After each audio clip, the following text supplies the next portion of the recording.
Well, I have great pleasure this afternoon introducing Grevel Lindop, who'll be speaking on Kathleen Raine's poetry, and particularly the poetic treatment of Kathleen Raine. I remember seeing Grevel long back in 2013 for the Temenos conference in Oxford, and I actually got to meet him and speak with him about a month ago when Grevel gave a wonderful lecture in London on W.B. Yeats.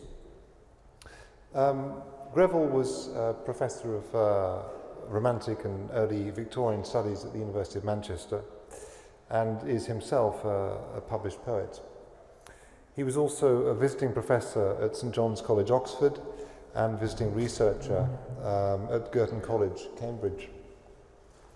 He's been editor and co-editor of the Temenos Academy Review, and his works include biographies of De Quincey and the biography of Charles Williams, one of the Inklings, the Oxford group, along with Tolkien and C.S. Lewis. And that's a work I read myself about a year ago, and I found that, I think, perhaps the best biography I've actually read. Grevel's also edited and written the introduction to Robert Graves' The White Goddess, published by Faber and Faber. And it continues, because Grevel told me that he's currently writing a book on the spiritual life of W.B. Yeats. So Grevel, forgive me for any omissions in all that. I want the time to be devoted to your talk, so over to you. Well, thank you very much, Andrew. I've been given the slot during the day at which it is traditional for the speaker to look out and find a sea of faces all fast asleep. So if you want to sleep, feel free, but I shall be watching. I also hope I can work this PowerPoint because it's got a lot of pictures and I've never used this laptop before. So, the poetic achievement of Kathleen Raine. In an essay written in 1989, the late Philip Sherrard called Kathleen Raine's poetry a body of work in which practically every poem is an elaboration of the central theme. Kathleen's own preface to her final collected poems confirms this. She wrote that whilst some poets write their poems only once, each poem being unprecedented and unrepeatable. And she gave Coleridge as an example. Look how different The Ancient Mariner is from Kubla Khan or This Lime Tree Bower, My Prison. Each one is completely different. But she herself, she thought, belonged to the other class. The class who attempt to write the same poem many times, some versions being better than others. This seems undeniable. Despite a variety of subjects and occasions, there's a steadiness of concern and a consistency of theme in Kathleen's work, which demonstrates unwavering intent. The impression is strengthened by the selection which she made for the final collected poems. Obviously, it's a paradox to call the collected poems selected, but nonetheless, they were those poems which she chose to collect. A number of others were discarded. But surely it accurately represents a creative process in which the development is not a journey from one place to another, so much as a steady refinement. One might call it an alchemical process in which the same material is repeatedly dissolved and crystallized, becoming ever purer and more powerful. This coherence was not achieved without effort, nor did it come at once. And the difficulties were formal, in terms of poetic form, as much as imagistic and lexical. Those who read the poems only superficially, perhaps looking for a message, a notion which Kathleen herself detested, tend to underestimate the struggle and conflict which lie underneath. The serenity of the later poems was hard won, and even when won, it is sometimes a terrifying serenity. I had, in the first draft of this paper, written a terrifying and baleful serenity. I then looked up baleful in the dictionary and decided to delete it. Nonetheless, there is sometimes a deep, chilly gaze in those poems, which can be terrifying. She is not a cosy poet. The poems offer sustenance and solace, but they hold no easy comfort. That attention and polarity created the field in which Kathleen's poetry would take shape is indicated by the profoundly significant title of her first book, Stone and Flower, 1943. The title hints at many kinds of polarity, but among them fundamentally are geology and botany, two sciences with which Kathleen was well acquainted. Here, at the threshold of plunging into the poetry, we should pause to recollect that Kathleen came to maturity as a scientist. She studied natural sciences at Cambridge. She took a master's degree in botany. And this scientific background was essential to her development. And in fact, it also went back to her childhood. She recalls how her grandfather's set of bound volumes on natural history contained diagrams with paper flaps which could be lifted. At this point, I have to check to see which is my first slide. No, I shall go back. That's okay. A set of bound volumes of natural history belonging to her grandfather. Paper flaps on the diagrams could be lifted. There was a mollusk whose shell lifted to show first muscle, then viscera, then reproductive system, and a plant and a pigeon anatomy. These paper revelations made clear inexhaustible depth and strangeness and terror of bis and abyss. An interesting phrase.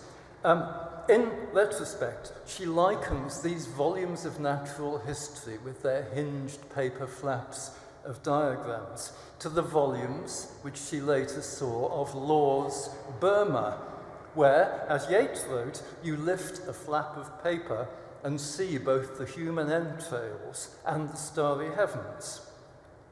Kathleen writes, "The charm of science for me was aesthetic and perhaps metaphysical. The shapes of crystals grown in saturated solutions of alum, copper sulfate, potassium permanganate, and the rest, each had its mysterious modular controlling its growth along line and plane." I haven't found that use of modular as a noun in the OED, and I wonder if there's a textual over here, but maybe not. That's what she writes anyway. It's mysterious modular, controlling its growth along line and plane. Devotees of modern poetry will probably agree with me that you couldn't find a more scientific statement in the works of J.H. Prynne, and yet here it is in Kathleen Raine. The microscope was, she says, as a child, her most treasured possession, and it showed her that every level of the real there is form. The liquid shapes of cells, the network of nuclear structure, the geometry of foraminifera and radiolaria, of cylinder, spiral and cone, the rectilinear shapes of the inorganic, the curvilinear shapes of life. For the moist body, like the soul, seeks always to perfect itself as a sphere. Science is incommunicable in words. Like music or painting, it is a mode of knowledge in terms only of its own forms, which are non-verbal. There's a sentence that we could spend a few weeks investigating. Thus she has a profound sense of form, but it is not comforting. Rather, what she sees is inexhaustible depth and strangeness and terror of bis and abyss. Bis, by the way, is from Burma, Jakob Burma. It is a planum or ground of substance, the opposite of abyss. But we will already have realized that to read adequately either Kathleen's autobiographies or her poetry, we need a scientific glossary. To digress for just a moment, I have found pseudopodium, petiole, cotyledons, nictitating, ephemerid, and countless other scientific terms scattered through the poems, let alone the prose. This is the poems. So many that after a while I ceased to list them. To return to the narrative, Stone and Flower, Kathleen's first collection of poems published in 1943, was written mostly in the Lake District, where she had taken refuge with her children from the bombing of London. Like the book's title, its poems draw almost exclusively on nature. Part of Kathleen's remarkable consistency will be to continue using nature as a vocabulary of images which come as close as possible to the timeless. Nature doesn't change much within human history, and hence natural images become timeless for us. I don't think any other modern poet has done this with such consistency. One can speak in her case of archetypal images without any stretching of the truth. So many images are taken from nature, from plants, from living creatures, from geology, from the heavenly bodies, from other sources that change little, if at all, over historical time. Though, by the way, in conversation, Kathleen made it quite clear that she accepted the theory of evolution, that they are the same images a poet might have used 1,000 years ago. In this sense, her work is timeless. But this also posed an immense challenge for the poet. Such timeless images are not easy to use. They too easily melt into generality. They risk cliché and the hackneyed because they have been used before. It took years for Kathleen to develop the skill of using such images with clarity and power. But the reward was to give her poetry a depth and a sense of the timeless, unusual in modern poetry. Geoffrey Hill, in an interview, memorably said that most contemporary poets merely produce little home movies. Great phrase, little home movies, by which I think he meant anecdotes and observations that could be of little general or lasting interest. Kathleen used poetry rather like a spiritual microscope or telescope, displaying forms and connections profoundly grounded and, from the human point of view, timeless. It might have seemed appropriate that Stone and Flower was decorated with drawings by Barbara Hepworth. It's a beautiful little book. The juxtaposition was suggested by Ben Nicholson. But Kathleen became dissatisfied with the book. She wrote later, "It seemed to me that what we had in common was a sense of the interior landscape of contemporary science. And so perhaps we had, though it was hardly evident in my poems. In her work, I found the same cool, cold quality as in Ben Nicholson's, the same detachment. But the detachment represented by abstraction was not the kind that Kathleen sought." There's a huge amount to discuss here. Kathleen is talking in this context of Barbara Hepworth's drawings, but I believe, I'm adding a footnote of my own here, by the way, this is digression. I believe the fact that Hepworth was primarily a sculptor working with the tactile is a crucial factor needed to qualify Kathleen's view. I think the quality of the kind of chilly abstraction she had in mind came over in the drawings because they were drawings. When you see a three-dimensional Hepworth work carved from rock, it is no longer abstract in the same sense. It's very concrete, but we mustn't go down that digression. I'll pull back from there. Kathleen had found herself going beyond a purely intellectual apprehension of natural form at Martindale. And I'm going to venture repeating a quotation we've already had earlier today, a crucial quotation, as we all know. One evening, when she was contemplating a hyacinth growing in an amethyst glass, she writes, "As I gazed at the form of its petals, as they open and curl back to reveal the mysterious flower centres with their anthers and eye-like hearts, abruptly I found that I was no longer looking at it, but was it, a distinct, indescribable, but in no way vague, still less emotional, shift of consciousness into the plant itself. Or rather, I and the plant were one and indistinguishable, as if the plant were a part of my consciousness. I was not perceiving the flower, but living it. I was aware of the plant as a slow flow or circulation of a vital current of liquid light of the utmost purity. This dynamic form was, as it seemed, of a spiritual, not a material order, or of a finer matter, or of matter itself perceived as spirit. It was an almost mathematical apprehension of a complex and organized whole, apprehended as a whole. This whole was living, and as such, inspired a sense of immaculate holiness. Isn't it interesting that the language itself produces what is almost a series of plays on words there? A complex and organized whole, presented as a whole, this whole was living and as such inspired a sense of immaculate holiness. The whole and the holy echo each other within the sentence. Although this perception never again occurred with such intensity, Kathleen never forgot it, and it permanently changed her understanding of nature and natural form. That contemplation of the hyacinth, incidentally, looks very much like the close contemplation which was taught by Rudolf Steiner, whose pupils were encouraged to contemplate a plant for great lengths of time and in great detail. And it chimes nicely with the talk we had about Owen Barfield earlier.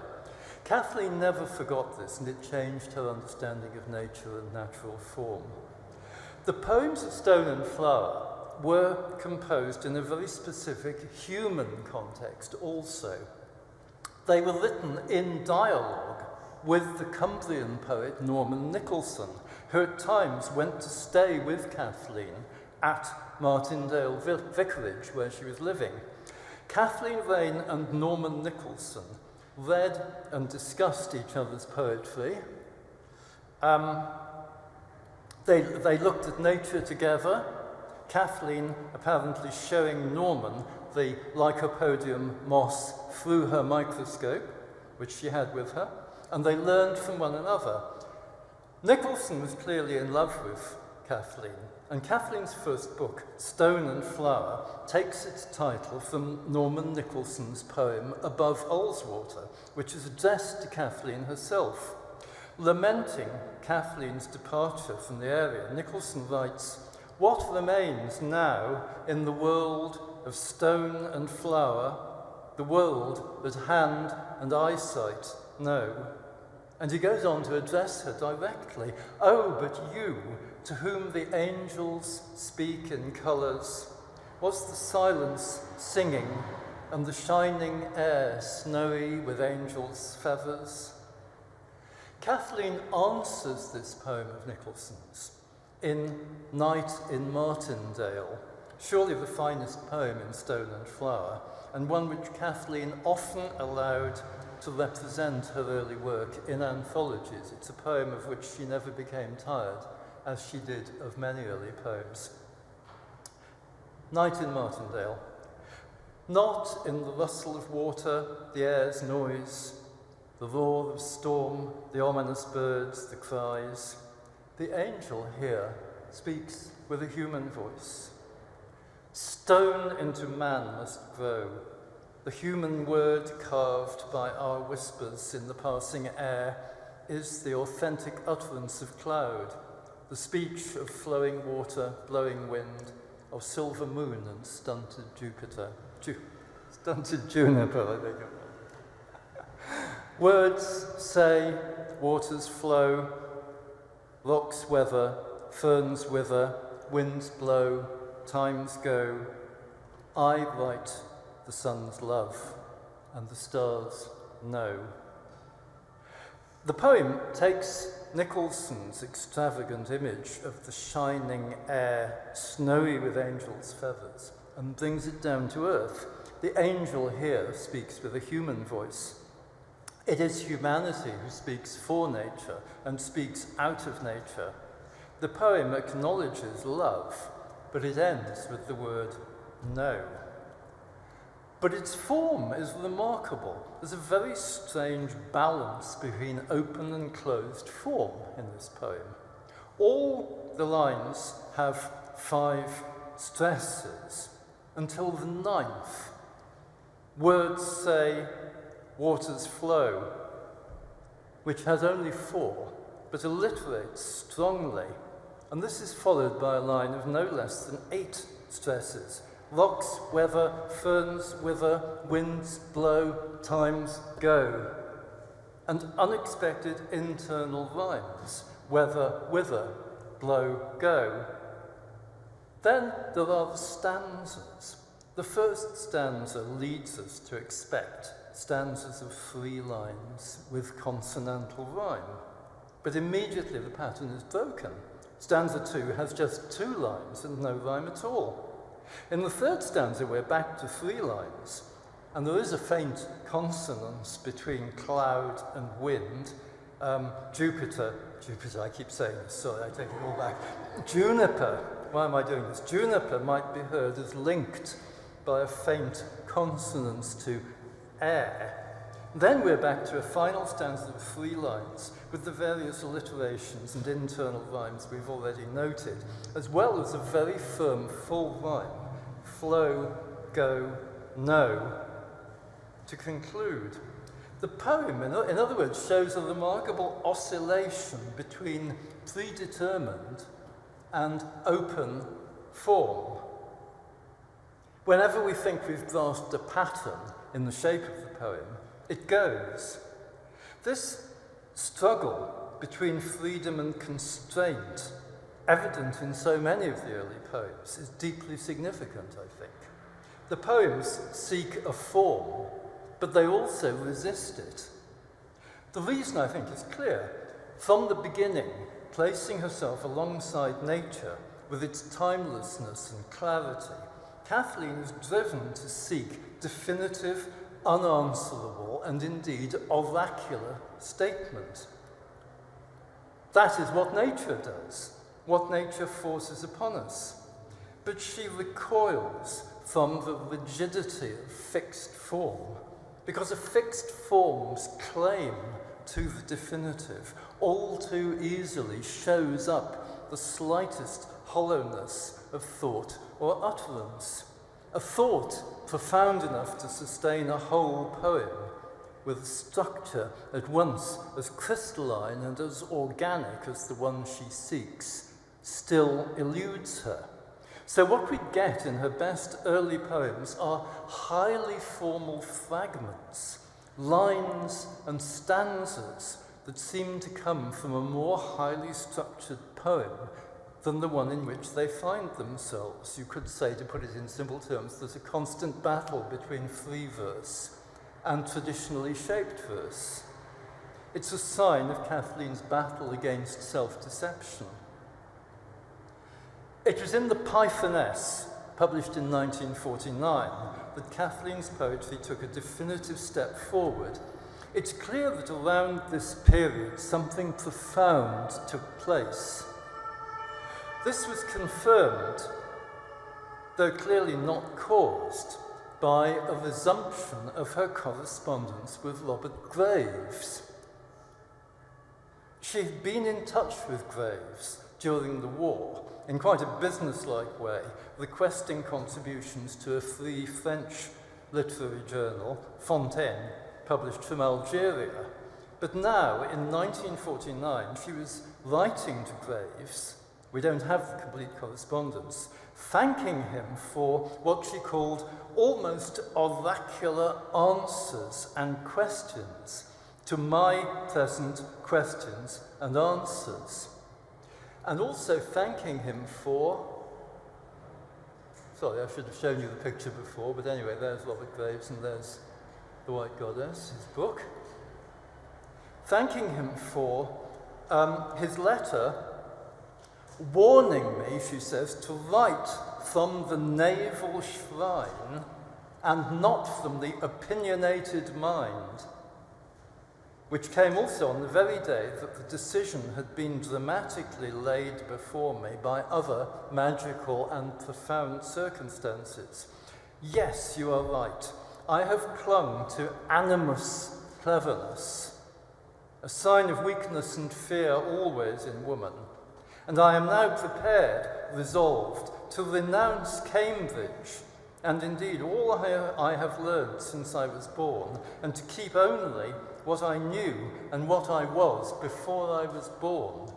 You are the only friend who has said the one essential thing about these poems, and I thank you for it. Now, we don't know which poems she had sent to Graves, but clearly she was sending her poems to Robert Graves to get his responses, and he, whatever his oracular words were, they were what she felt she needed to hear.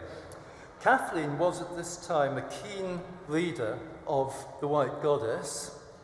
In September 1949, she told Graves how very much she had enjoyed it. She told him that she often took it down to read, and that she had lent it to her friend, the artist Winifred Nicholson. That book, she told Graves, haunts my thoughts. Kathleen had already written her poem, The Goddess, published in Living in Time, her 1946 volume, thus some 2 years before Graves's White Goddess appears. It looks as if there was a kind of synchronicity in their thinking, and that they were both preoccupied by the idea of the goddess at the same time.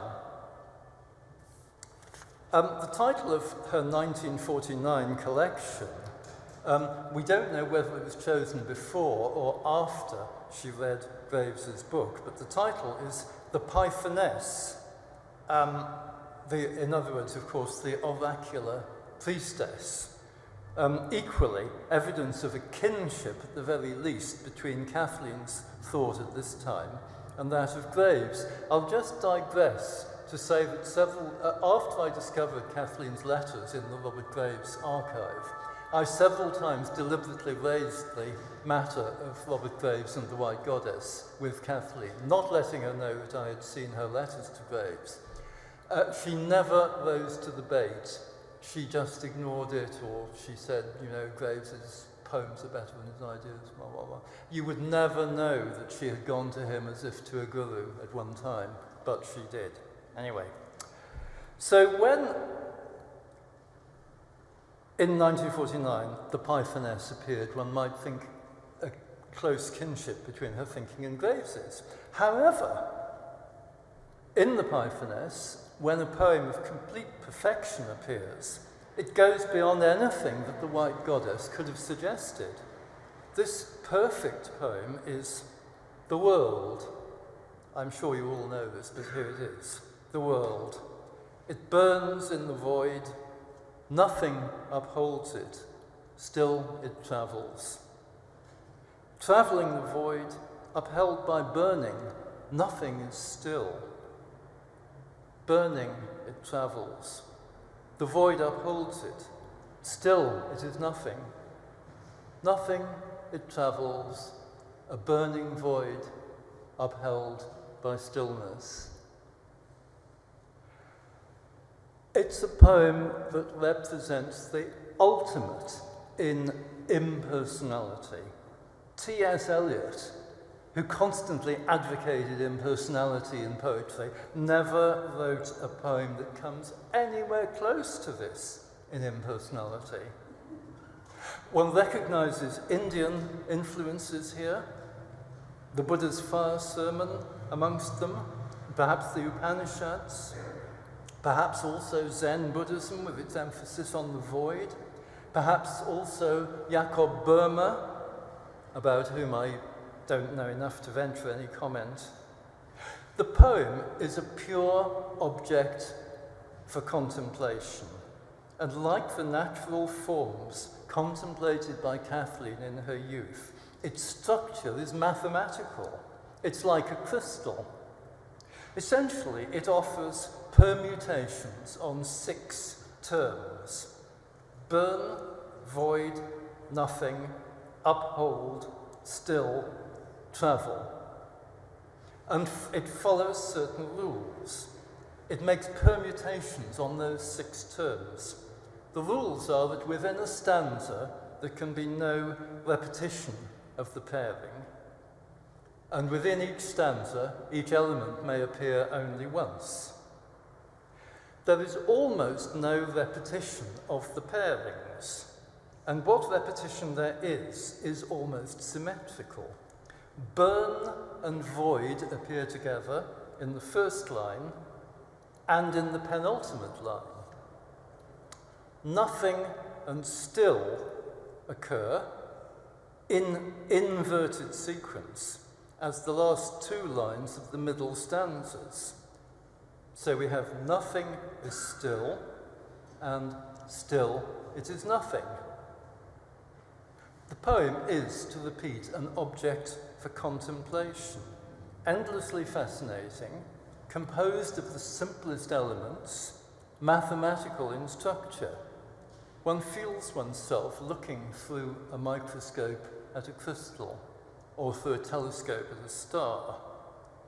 Yet, we are also looking, in the meanings of the poem, at the whole earth, the cosmos, our entire experience. It depends how you want to take world.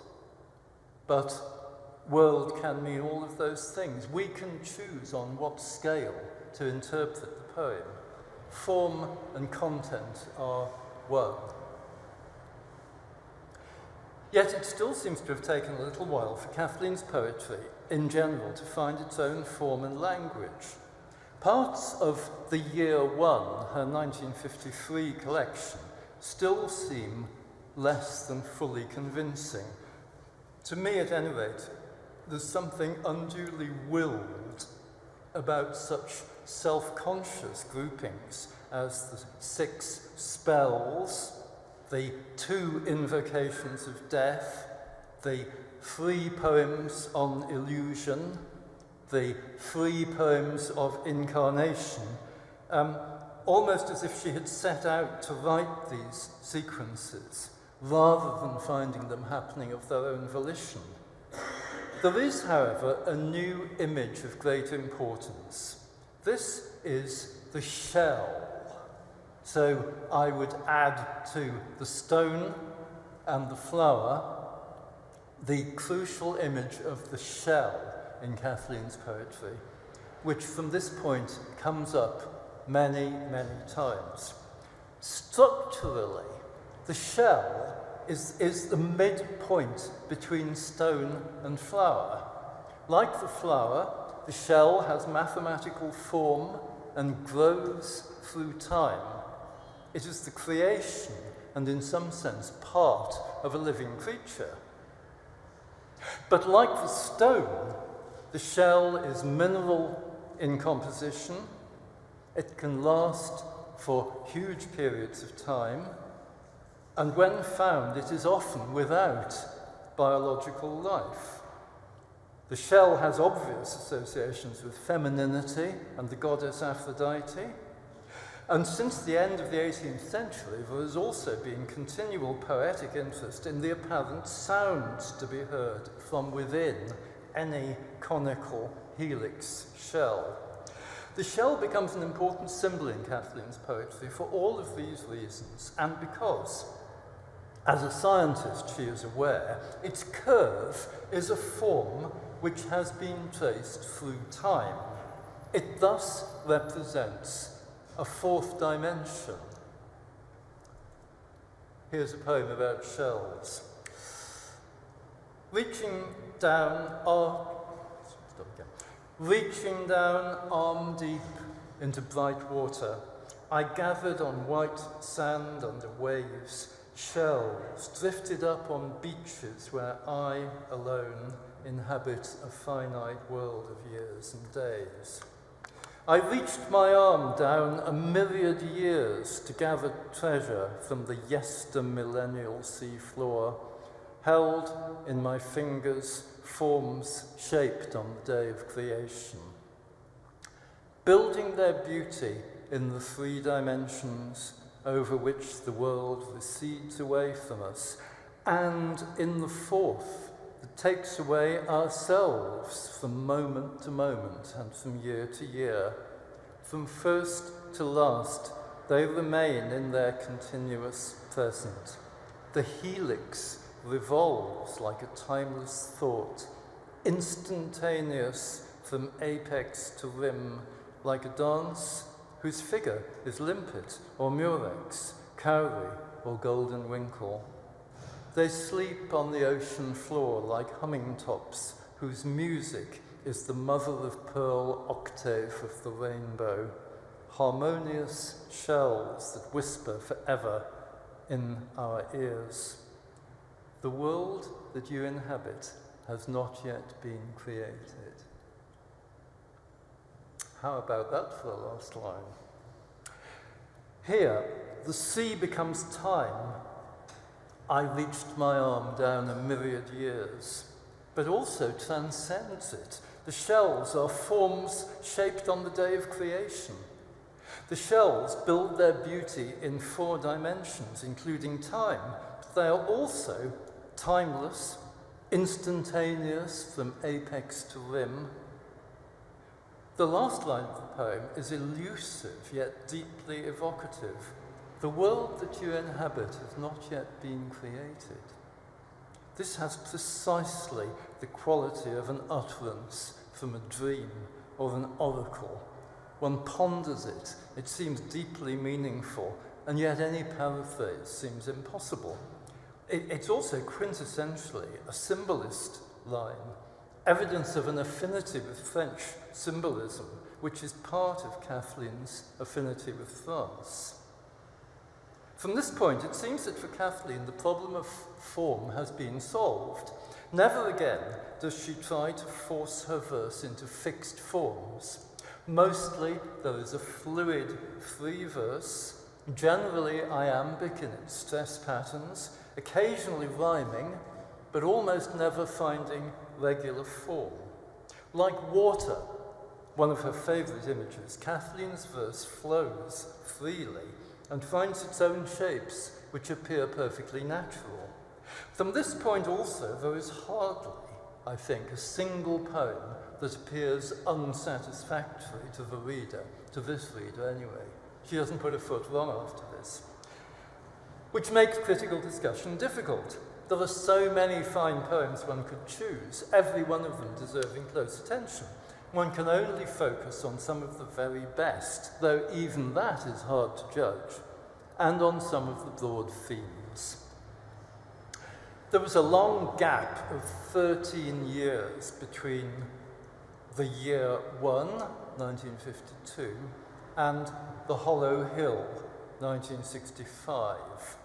These 13 years were the period of her academic roles at Harvard and Cambridge in the UK, and of her work on Blake, leading to her major work, Blake and Tradition. When she began to publish poetry again, it was with The Hollow Hill, her 1965 volume. Here, her major themes become clearly articulated, surely in part clarified by the philosophical and esoteric authors she had studied in the course of her attempts to understand Blake. The first poem of The Hollow Hill, Night Thought, expresses the theme of duality, of a doubleness within the self, which makes dialogue possible, or indeed requires it. Kathleen claimed to be a typical Gemini subject, and that she always felt she had an invisible double, or that she was somehow two people. So, naturally enough, dialogue. Often this dialogue occurs because a daimon speaks.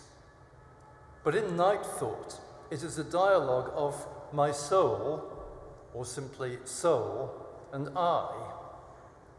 In another poem, eudaimon, it is indeed a daimon, and eudaimon, it's spelt in the Greek way, E-U-D-A-I-M-O-N. It's not eudaimon, it's eudaimon, the good spirit, the good daimon. Bound and free, I to you, you to me, we parted at the gate of childhood's house. I bound, you free to ebb and flow in that life-giving sea in whose dark womb I drowned.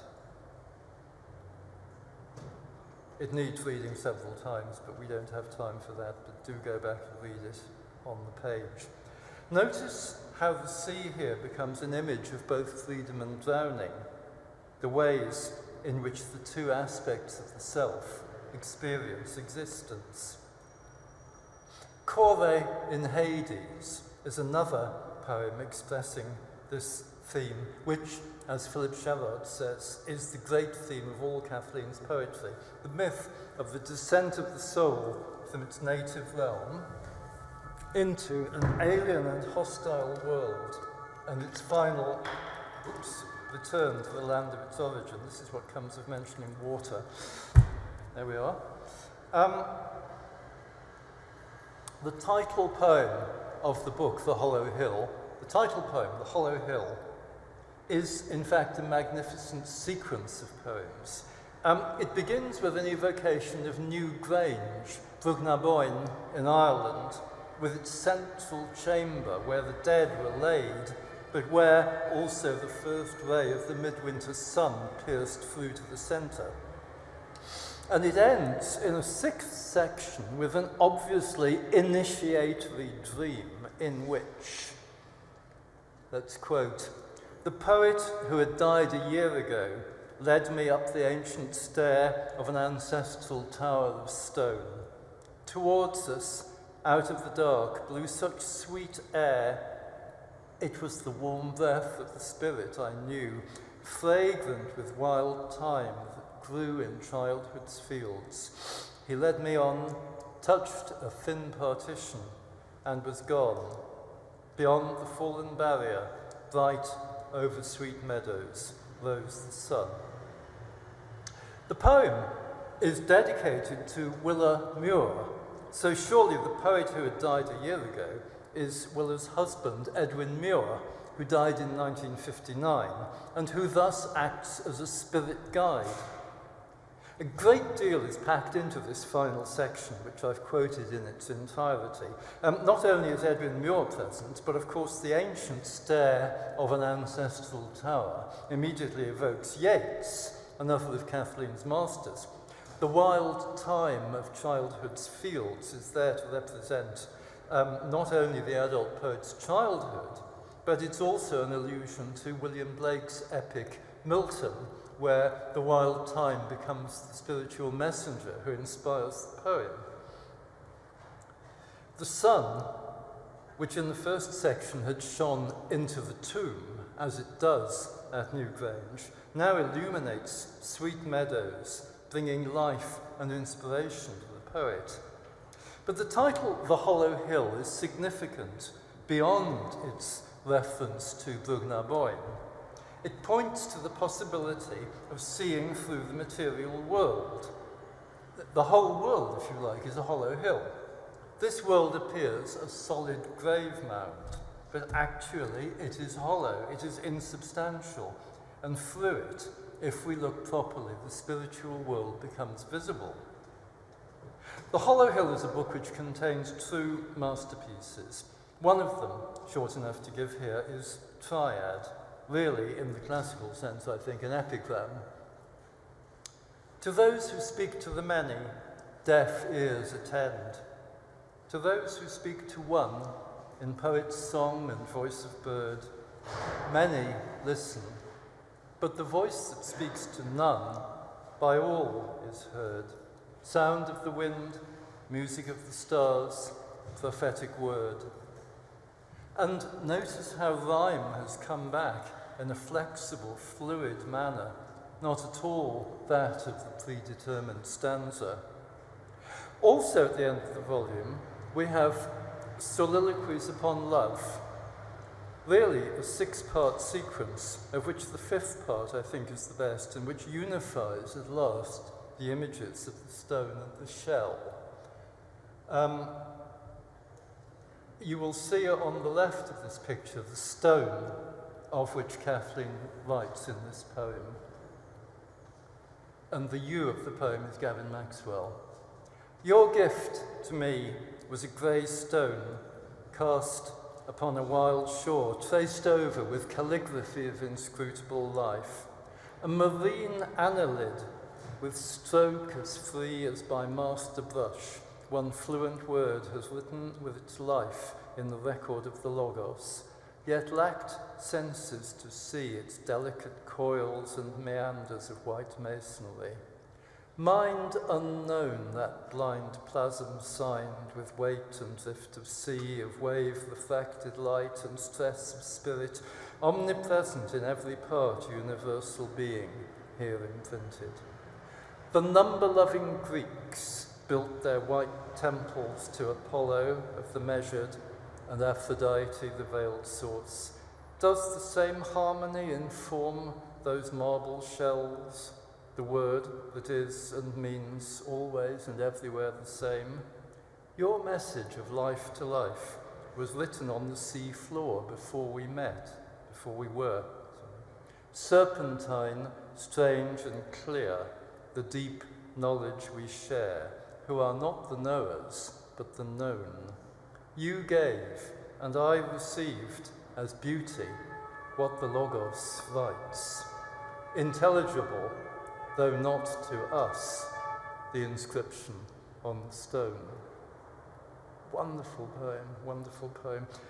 One could easily give a whole lecture on this one poem. I can only point to a few aspects. The subject of the poem was the stone picked up on the beach and given to Kathleen by Gavin Maxwell. The marine annelid is simply a sea worm which has left its trace curled in white on the surface of the stone. Again, as with earlier references to shells, we have a pattern which traces a movement through time. The essential point of the poem is that the pattern on the stone is the pattern of a creature's life, yet that creature could never see it. And though we can see the shape, its full meaning still eludes us. The analogy is with our own lives, which make a pattern we cannot properly see, and whose meaning is hidden from us. At the midpoint of the poem, you see it's almost like an expanded sonnet. When you get to that line about halfway down, the number-loving Greeks built their white temples. The emphasis changes at that midpoint, and by implication, the white pattern on the stone becomes the temple. The number-loving Greeks built their white temples. And the temples are then polarized as male and female, intellectual and intuitive, Apollo of the measured and Aphrodite the veiled source. And asking, does the same harmony inform those marble shells? The poet may be referring equally to the white temples, which resemble shells or ruined have now become shells, or to the actual shells on the beach, which resemble marble. The shell brings together Apollo and Aphrodite because its curve is mathematically determined, number-loving, yet it harbours life and is the symbol of the feminine. And the poem ends with one of those miraculous oracular lines for which Kathleen had such a gift. Intelligible, though not to us, the inscription on the stone. There are so many implications here. But in this book, another note has sounded. for perhaps the first time. And it's this note that led me advisably to speak of what is sometimes a terrifying serenity. For Kathleen was able to confront, as I think no other modern poet has done, the end of the world, or of worlds, or of her world. The poem called Last Things, almost at the end of The Hollow Hill, is extremely complex. Kathleen writes from intuition, which simply doesn't trouble to provide logical sequences or to explain, but it ends with a most important passage, which I hope I've got on one of these slides. I have, yes. The poem has previously mentioned lucid forms that cast their images upon our waters. Their faces, veiled or radiant, are always beautiful, for we imagine them. They are the aspects of our wisdom. These figures, angels, gods, archetypes, reflections of ourselves, any or all of these, whatever they may be, lead us into the final stanza of the poem. They play on delicate instruments of joy, or cry in harmony the chord of creation, tone and overtone, and when their trumpets sound, the doom of the world is a great music, wrecking our images on its waves. From regions of mind forgotten, the frontiers of our consciousness invading, the pantocrator raises no hand of power when all is judged, the shadow by the real being in recollection what it is, what we are. There are multitudes of meanings in this passage, far too many to paraphrase. But one meaning is that there is no need for a separate judge. Seeing clearly is enough. Seeing clearly, we judge ourselves. We know. Simply, we see what we are. But notice also that splendid and ominous line, the doom of the world is a great music. It is now that that music begins to sound in Kathleen's poetry, and I take doom in both senses, both as judgment and as catastrophic ending. It's a note which will be heard repeatedly in her poetry from this time onwards. In 1969, between the publications of The Hollow Hill and The Lost Country, occurred the death of Gavin Maxwell. Kathleen's response to the event and to her own sense of loss was the sequence On a Deserted Shore. It's a sequence that requires to be read slowly, perhaps ideally just one poem a day, which is probably very much how it was written. Reading it rapidly and consecutively, we lose most of its resonance. Each verse demands reflection. It would require a whole essay at least to deal with On a Deserted Shore. So I'm not going to say anything further about this. It requires personal reflective reading. It offers profundity rather than complexity, and I'm not going to attempt explication. After 1973, there is a wealth of fine work. Kathleen is now an accomplished poet whose instrument is finely tuned. But the sense of impermanence is now pervasive. I'll simply point to certain poems in which change is confronted fully and with a profound serenity. One of these, indeed, is the poem Change. I don't think I have time to read this to you in full, but Change is a poem which Kathleen frequently chose to read herself in her later years when she was asked to give public readings. And if you just skim down to the stanza which is currently the last on your screens, I can tell you that there used to be a shiver, almost a tangible chill that would go round the room when, after what seemed more acceptable instances of change, she would reach that stanza. "You must change," said the worm to the bud, "though not to a rose." And you could feel the room chill at that moment. And then, of course, you go on to the creative side of destruction. Petals fade, but wings may rise, borne on the wind. The grub eats the rose, so that the winged creature may then hatch and rise. But at that moment, you would feel the audience shiver a little bit at the, of course, a Blakean image of the worm in the bud, but he hit very powerfully. In the long discussion by letter, which accompanied the selection of poems for the collected poems of 2000, I was very keen that some of Kathleen's darker poems should not be omitted, as she sometimes seemed to wish. She would argue for leaving out certain poems because they were too grim. I was keen that they should remain, and I suspect she would have kept them in anyway, but I argued for it, and obviously Brian Keeble, who was also involved, agreed. One poem I insisted should be included was The Assassin, which you must look up for yourselves. Really a poem about the shadow and about lying to oneself. Wonderful poem, but one that she was unwilling to include at first. The other poem over which I argued with Kathleen by letter was the magnificent Millennial Hymn to the Lord Shiva, written at the very end of the 20th century, which eventually closed the volume. Now, let us see. I want to go back again to that illustration. There we are. A bronze statuette of the dancing Shiva stood always on Kathleen's mantelpiece, a perpetual reminder of change and transformation. The poem to Shiva is always in my mind, but I was reminded of it recently when I read her essay, Hopi Art of Living, reprinted in Temenos Academy Review in the most recent issue. In that essay, Kathleen quotes Yeats's poem, Long-Legged Fly. That civilization may not sink, the great battle lost. And she stops and asks, do I labour that civilization may not sink?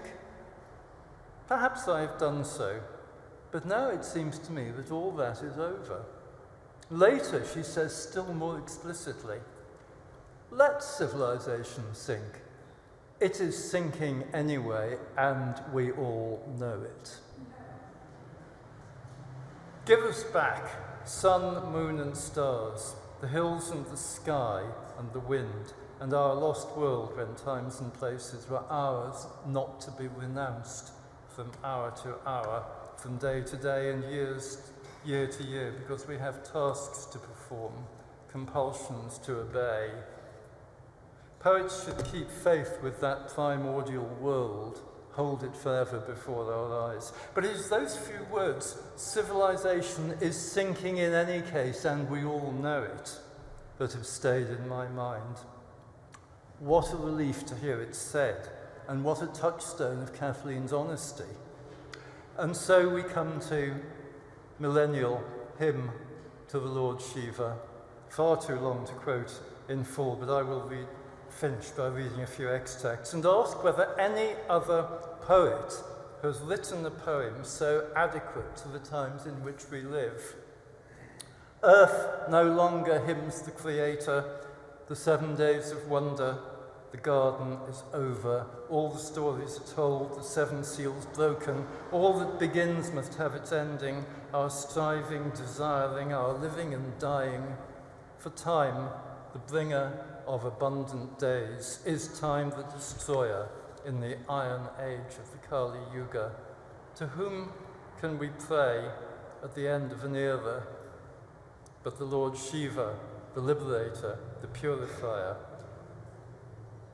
And there's more. And then, to our machines we impute intelligence. In computers and robots we store information and call it knowledge. We seek guidance by dialing numbers, pressing buttons, throwing switches.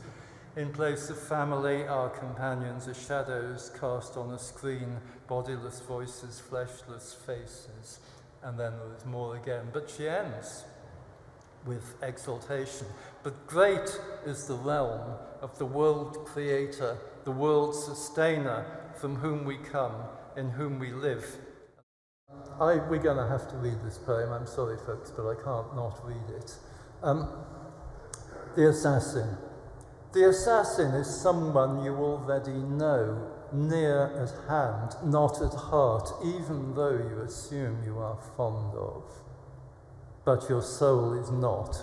You prefer to lie to yourself if you think they too are deceived by the falseness of the less than love that eases daily intercourse. Side by side, you hide your evasions. You forget, but they do not, that moment of truth between you. And when Brutus' knife falls, is Caesar ever really surprised? Ideologies that seeming friend nurses who hide those other values from you in your presence, or with whom it is easier to differ, but not really. At the moment of fame, of success, of the world's praise, when we think our friends will be glad, it is not so.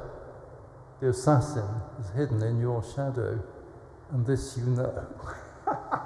Fascinating poem, but you see what I mean about the sentences that don't quite make sense grammatically.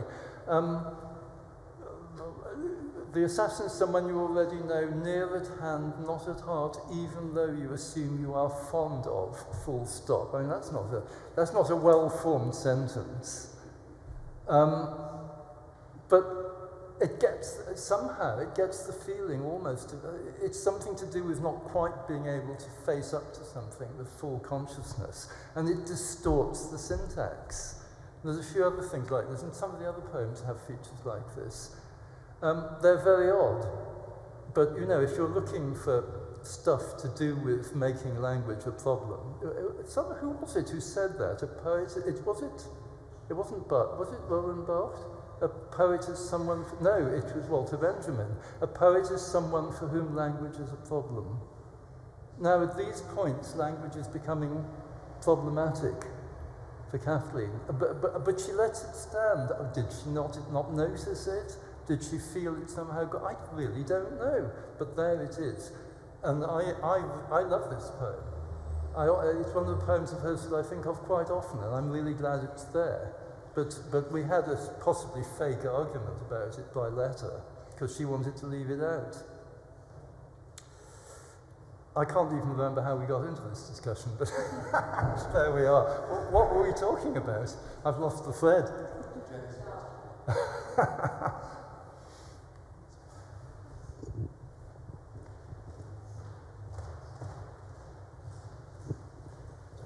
Find a picture. Where's a picture? There must be a picture here somewhere.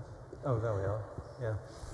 I wonder if you happen to know any details about her interest in spiritualism or any of her experiences in spiritualism? Kathleen, to some extent, kept her life in compartments, as in the case of the relationship with Robert Graves. She never talked about spiritualism to me.